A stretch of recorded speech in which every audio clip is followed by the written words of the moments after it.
Nous bénissons le nom de Dieu pour la vie de tout chacun de nous. Que le ciel vous comble de sa grâce au nom puissant de Jésus.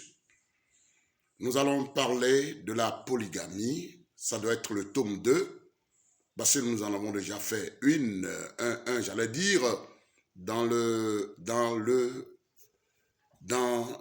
une vidéo sur YouTube. C'est la deuxième vidéo, la troisième si vous voulez.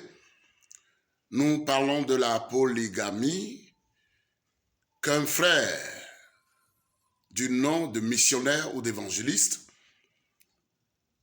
ce thème que ce frère a légalisé, je dis légalisé, ça veut dire quoi? Je veux dire il dit que la polygamie est annoncée par Dieu, autorisée par Dieu, permis par Dieu, et il avance les versets de Exode 22, verset 16 et suite, et le livre d'Ésaïe 4, verset 1. Nous nous donnons aujourd'hui le travail, la tâche, de faire voir quelques points que notre frère qui dit qu'il est envoyé par Dieu pour illuminer le christianisme sur la terre et qu'il est venu décrier certaines doctrines qui sont fausses et il installe maintenant la polygamie comme étant une loi légalisée par Dieu par ces versets qu'il cite. Il est ivoirien et il réunit les gens dans les carrefours de la Côte d'Ivoire. Et il se fait entourer de beaucoup de foules. Et ceux qui le suivent, nous avons appris que ceux qui sont en tenue, veste bleue, avec des trucs attachés à la manche, au bras, une toile rouge, je crois que ça doit être des hommes de sécurité de l'État. Je ne sais pas encore vérifier, mais un Ivoirien m'a dit ça, que c'est des hommes aux armes.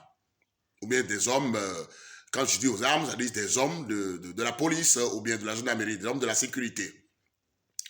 Alors, je ne sais pas, je n'ai pas vérifié. Mais ce qui me gêne, c'est que ça me gêne effectivement parce qu'il se fait entourer de soldats. C'est-à-dire, quand je dis soldats, je dis des gens qui vont le défendre quand il viendra le moment que quelqu'un voudrait le frapper. Est-ce que nous imitons le modèle Jésus ou nous-mêmes nous sommes des modèles? Alléluia. Est-ce que nous imitons un modèle comme Paul nous l'a recommandé dans le livre de 1 Corinthiens 11.1? Est-ce que nous sommes en train d'imiter le Seigneur de gloire, le Créateur Jésus, ou nous-mêmes, nous sommes tagués une doctrine? C'est-à-dire que pour qu'on ne m'empêche pas d'annoncer l'évangile, je vais me faire entourer de soldats. Bon, je ne sais pas si c'est encore et toujours la révolution, parce que le gars dit que son groupe s'appelle la révolution du christianisme. Alléluia. Et quand nous lisons la Bible dans les écrits de Paul, quand il écrivait à son fils Timothée, bon, c'est Paul qui a appelé son fils, qui a appelé Timothée son fils, c'est pas moi. Paul dit, il faut donc que l'évêque soit irréprochable, mari d'une seule femme, sobre, modéré, réglé dans sa conduite, hospitalier, propre à l'enseignement. Et si c'est Dieu qui parle par la bouche de Paul, nous croyons que toute la parole de Dieu est inspirée de Dieu. Alors, nous lisons ici, ça c'est tome 2 sûrement, on va continuer dans les tomes cette fois-ci. Nous lisons dans les écrits de Dieu que un homme de Dieu qui veut être un modèle doit être irréprochable. Et ce que Dieu cite pour l'irréprochabilité d'un conducteur, d'un homme, d'un évêque, c'est qu'il soit mari d'une seule femme. Je dis, Dieu dit, par la bouche de l'élu de Dieu, celui qui a d'ailleurs écrit plus la Bible, la plus grande partie de la Bible, Paul, Dieu dit par sa bouche, si quelqu'un veut être pasteur, conducteur d'église, ça dit un modèle imitable, un modèle qu'on doit imiter, on doit suivre. Un pasteur doit être un pasteur modèle doit être mari d'une seule femme. Ça, c'est pas Gédéon de la Tchétchouva qui l'a dit. C'est Dieu qui a créé ce monsieur-là, qui dit que Dieu l'a envoyé pour imposer la polygamie à la nature, aux humains de la terre. C'est Dieu qui dit, un homme de Dieu, un conducteur d'église, avant d'être irréprochable et modèle, la condition la première, c'est que cet homme qui conduit les âmes doit être mari d'une seule femme. Alléluia. C'est Dieu qui l'a dit.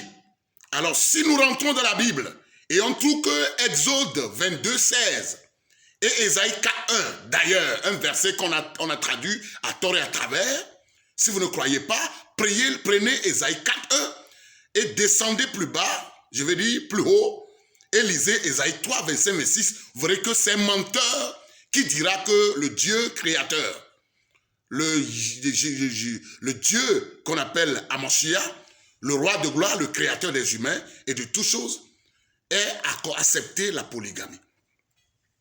Jésus est un modèle qu'on doit suivre. Jésus devait être notre portrait. Alors si on doit imiter Jésus à la lettre, on risquerait de ne même pas se marier. Pour ceux qui ne croient pas, ceux qui veulent changer de maître à chaque minute et qui sont allés tomber sur ce frère des carrefours de la Côte d'Ivoire qui fait la pluie le beau temps sur WhatsApp, sur YouTube et sur les réseaux sociaux et qui rafale beaucoup d'âmes autour de lui. Pourquoi? Pour le simple fait qu'il dit ce que les gens veulent entendre. Nous ne nions pas, il dit certaines vérités. Mais le diable a toujours dit la majorité de vérité. Seulement, il ne peut pas la vivre et il ajoute un peu de levure. C'est comme ça les faux docteurs.